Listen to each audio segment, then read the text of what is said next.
Professor, boa tarde uma vez mais. Antes de mais, também agradecer este convite endereçado pela Rádio Universitária Jornal Académico e ao MTV para nos conceder esta entrevista, para explicar também a todos em que é que consiste este projeto e em que é que se move estas linhas também orientadoras deste projeto.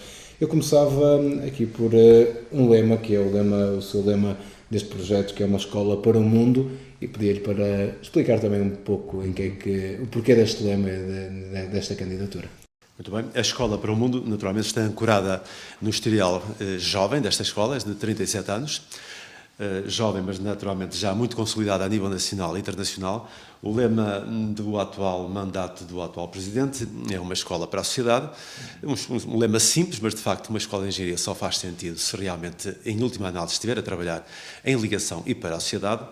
Mas, como nós temos presente, as instituições não vivem apenas para o seu local geográfico envolvente, não apenas para o seu país, mas naturalmente vão para além fronteiras. E, portanto, é isso que se tem passado ao longo dos anos, dos 37 anos desta escola. Primeiro, interação forte com o tecido empresarial à sua volta, fazendo a diferença nas pequenas e médias empresas da região, mas rapidamente se localizou, interagiu com outras escolas, com outras instituições a nível internacional. De forma voluntarista, decorrente naturalmente da interação dos respectivos membros, docentes e investigadores, e estamos numa fase em que interessa naturalmente terem em atenção as novas oportunidades, os novos desafios resultantes de parceiros e concorrentes, nomeadamente de países emergentes, continentes emergentes, tais como o Brasil, a Ásia, a Indonésia, por exemplo, só para citar alguns além da Índia e da China. E, portanto, daí que nós devemos consolidar de forma estruturada, de forma institucionalmente estruturada, a presença, não apenas a ida, mas a presença de uma escola em diferentes locais do mundo, onde ela já está, através dos seus membros. Exato, aqui a questão da internacionalização bastante presente também neste movimento que apoiam. Outra das questões que move aqui muitas discordâncias também, uma questão, como estávamos a falar há pouco, sensível nesta altura, é a questão deste regulamento da avaliação dos docentes. Há aqui algumas posições distintas entre estes candidatos aqui para as eleições. Qual é a posição desta lista em relação a esta matéria? Eu quero crer, pela minha experiência natural aqui dentro da escola, dentro dos órgãos em que participo, e faço naturalmente, apesar do curto intervalo de experiência, é a primeira vez que nós temos um regulamento de avaliação de desempenho. No entanto, esta escola, desde já há muitos anos, fazia já uma avaliação dos seus docentes através dos chamados relatórios de biênio. Ou seja, nós já estamos habituados a fazer avaliação e, portanto, aquilo que resulta do RGES, do Regulamento Jurídico das Instituições de Ensino Superior, naturalmente não foi novidade, foi apenas a necessidade de reestruturar, de formalizar esse processo. Nós tivemos, convém dizer a propósito de divergências, que nós tivemos um regulamento de avaliação de desempenho, neste caso chamado RAD, trabalhado naturalmente ao nível do Conselho Científico atual, e que foi aprovado, convém frisar, salientar, e foi aprovado por unanimidade, por esta escola, neste caso ao nível do Conselho Científico. Foi objeto de uma simulação dos diferentes critérios e do seu resultado em termos de avaliação de cada docente, de forma intensa com a maioria dos docentes e os diretores das subunidades, leia-se departamentos e centros. Posso dizer, pelo meu conhecimento, que mais de 2/3 dos docentes e investigadores introduziram previamente em fase de simulação os dados neste instrumento, um instrumento informático, para nós realmente captarmos os resultados das linhas de força desse regulamento. Precisamente para corrigirmos em fase de discussão e antes da aprovação eventuais desvios daquilo que seriam os resultados esperados. E, portanto, daí que depois dessa intensa atividade de simulação da aplicação do RAD, ele foi aprovado por unanimidade. É certo que depois há especificidades que é preciso avançar, que nem sempre foram consensuais, mas, em última análise, todas elas foram aprovadas, e, portanto, se foram aprovadas, não foi por unanimidade, mas foi por maioria. E, como eu costumo dizer, eu procuro trabalhar, quando estou em algum órgão, para a unanimidade, mas não sou refém da unanimidade. Portanto, nem a escola portanto, tem que trabalhar naturalmente a favor de um denominador comum. Portanto, o RAD, na minha opinião, não é um pomo da discórdia desta escola, não é, porque ele foi aprovado por unanimidade, de forma muito estruturada, muito participada. Estamos agora na primeira fase de aplicação formal, agora não é simulação, é aplicação. Vamos, durante os próximos meses, analisar os resultados, portanto, já, digamos, os respectivos avaliadores já avaliaram, vamos analisar os resultados e, tal como está previsto no próprio regulamento, como deverá estar previsto em qualquer regulamento, ao final de uma primeira fase de aplicação, que neste caso, ao final do primeiro ano de avaliação, a instituição, a escola, o Conselho Científico, este ou o próximo, tem a obrigação, a capacidade e a obrigação de rever os resultados para, eventualmente, fazer correções. E o que estamos a falar, provavelmente, certamente, vão ser pequenos ajustes, naturalmente, para que ele realmente reflita melhor a nossa visão da nossa missão aqui ao serviço da sociedade, mas naturalmente em função dos critérios quer pedagógicos, quer científicos, que naturalmente nos devem, digamos, guiar na nossa missão. Muito bem. Há aqui outra questão. A escola tem notoriamente uma qualidade reconhecida tanto a nível nacional como a nível internacional e é também uma das missões e um dos princípios que tem é continuar essa constante aposta na qualidade da escola. E eu pergunto-lhe, com estes cortes aplicados ao ensino superior e que afetam certamente as escolas, vai ser fácil contornar todas estas limitações que vão ser impostas? De que forma é que a escola pode conseguir mostrar-se e abrir-se a mercados exteriores e ter a atratividade lá fora, apesar de todos estes constrangimentos? Muito bem. As universidades portuguesas tiveram, desde há cerca de meia dúzia de anos, reduções de orçamento da ordem dos 140 e tal milhões de euros, que, com os cortes deste ano, conduzirá a um valor da ordem dos 180 milhões de euros para o conjunto das universidades todas, e incluindo naturalmente os politécnicos. A Universidade de Minho este ano vai ter um corte da ordem dos 3, 4 milhões de euros. Portanto, é caso para dizer, mas então como é que as universidades sobreviveram com sucessivos cortes ao longo dos anos? As universidades continuaram a crescer em termos de número de alunos, continuaram a crescer em termos de resultados de investigação e, portanto, não há milagres. Isso resultou, naturalmente, da racionalização, da otimização dos recursos humanos das diferentes escolas, neste caso estou a falar de engenharia, naturalmente, mas das diferentes universidades, e, portanto, há algumas restrições que se sentem, nomeadamente em termos do período de funcionamento das universidades, desta escola também, que há ali uns períodos de paragem, agora mais institucionalizados no verão e no inverno, leia-se à volta do Natal, nada que prejudique, digamos, determinantemente os resultados, é uma questão de ajustamento em determinados períodos do ano, e, portanto, não há milagre, mas há uma constante captação, aumento de captação de recursos, de verbas próprias, através da interação com a sociedade. Não a fazer trabalho corrente, concorrencial, do tecido empresarial que vive à custa dos nossos graduados, porque isso seria errado, seria eticamente incorreto, mas realmente promovendo a transferência de conhecimento através de programas de investigação, de desenvolvimento tecnológico com as empresas. E, portanto, esta capacidade de uma escola de engenharia, desta e de qualquer escola de engenharia, de captar receitas próprias, continua em crescendo e, afirmo eu, não está ainda explorada ao seu máximo, vai continuando a ser melhorada e temos algumas experiências também de captação de verbas próprias, mesmo em interação com outros países, outros parceiros internacionais. E daí, novamente, a internacionalização e a dita escola para o mundo, em que, naturalmente, nós temos que passar a ter projetos e presença em países em que nós já estamos. Nós estamos em mais de 100 países, em termos de ligações dos nossos docentes e investigadores, e temos que começar a explorar realmente a interação com as nossas... Alguns deles?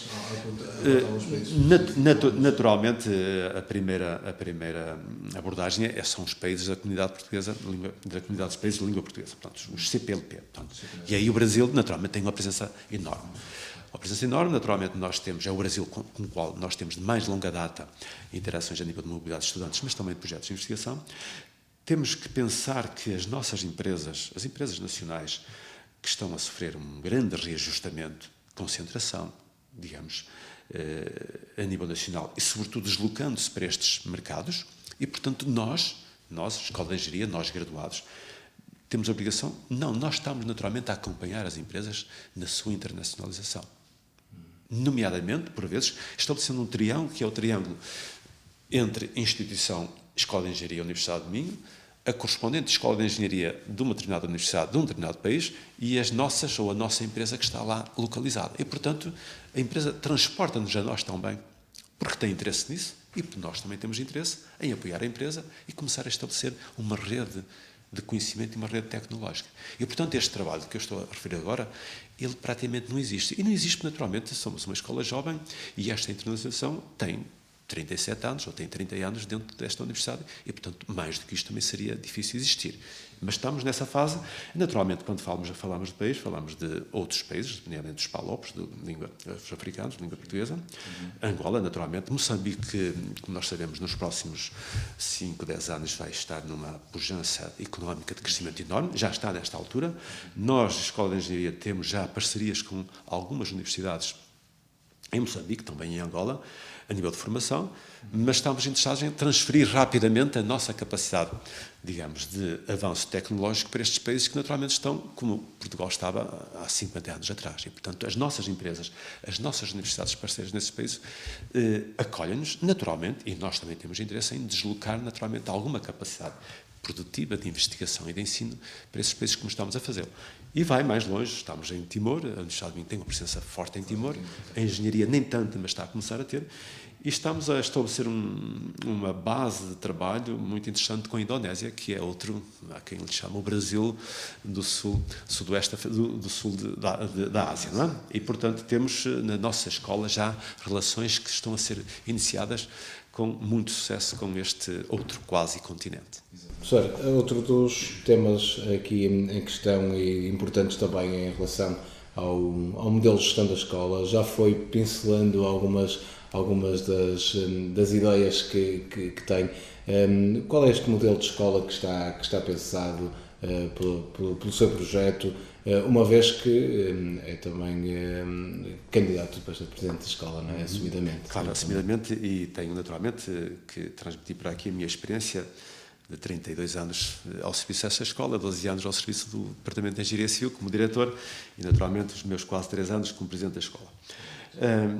As instituições de ensino superior estão nesta altura a cerca de 3 anos da utilização de uma nova estrutura decorrente do regimento jurídico das instituições de ensino superior e, portanto, nós nestes últimos 3 anos estivemos a adaptar a nossa escola também a essa nova estrutura regulamentar. E, portanto, é natural que, tal como eu referi em relação ao RAD, que ao fim destes 3 anos não se diga que está tudo mal, mas que se olhe de forma atenta para o resultado desta orgânica que temos vivido. E que é motivo, naturalmente, de algumas reflexões, inquietações, críticas, naturalmente, que decorrem, naturalmente, de uma experiência de vivência numa nova casa, não é? Uma avaliação prática. E, portanto, esse trabalho, certamente que esta lista candidata a Conselho de Escola também vai fazer naturalmente sem preconceitos, não vai fazê-lo a dizer que está tudo mal ou está tudo bem, não, vai fazer ouvindo naturalmente a escola constituída pelos seus membros, a escola constituída pelos diretores das subunidades, leia-se departamentos e centros, para integrarmos naturalmente a visão de todos, sempre com o objetivo, o melhor funcionamento da escola. Portanto, a escola não deve estar ao serviço dos indivíduos, tem que atender às aspirações legítimas dos indivíduos, do pessoal não docente, dos estudantes, que é o nosso foco principal, dos docentes e dos investigadores, porque sem eles não há escola, mas tem que estar naturalmente focada na sua visão. E a visão da escola é uma escola naturalmente ágil na reação perante desafios, seja de investigação, seja de transferência com a sociedade.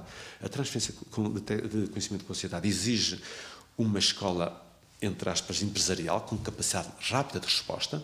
Não pode ser uma escola, digamos, com estruturas muito, muito difíceis de coordenar.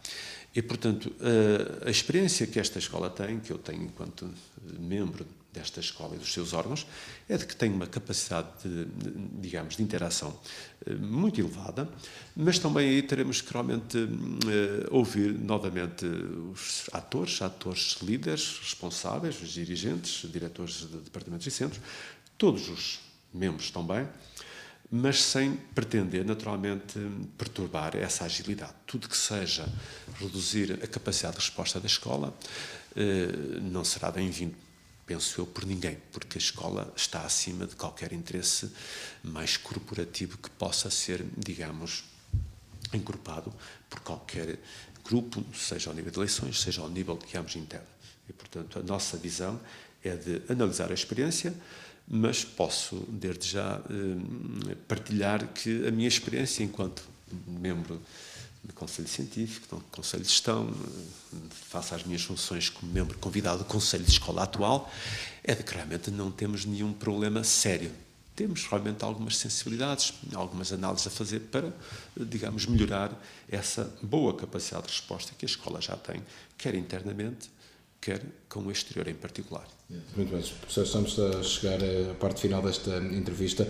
Queria para também sintetizar um pouco e caracterizar esta lista enquanto as pessoas que dela fazem parte e que fazem parte deste projeto, e aproveitar também para fazer um apelo ao voto para quem nos está a ouvir e ver.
Sobretudo a nível internacional, a nível mundial, é realmente um bem, é um património a favor de todos. Exatamente. Professor, rapidamente, qual é que era um bom resultado nas eleições do próximo dia 30, tendo em conta que são 11 elementos a eleger? Qual era o resultado? Era ter a maioria. E seriam quantos elementos? Na maioria em 11 são 6. Não é? Ficaria satisfeito com os 6? Sim, mas se não tiver 6, continua a estar empenhado nesta escola, nomeadamente, certamente como um potencial candidato a presidente da escola. Muito bem, professor, uma vez mais, muito obrigado por nos conceder esta entrevista e desejo que nos deseje a todos os candidatos boa sorte para o próximo dia 30.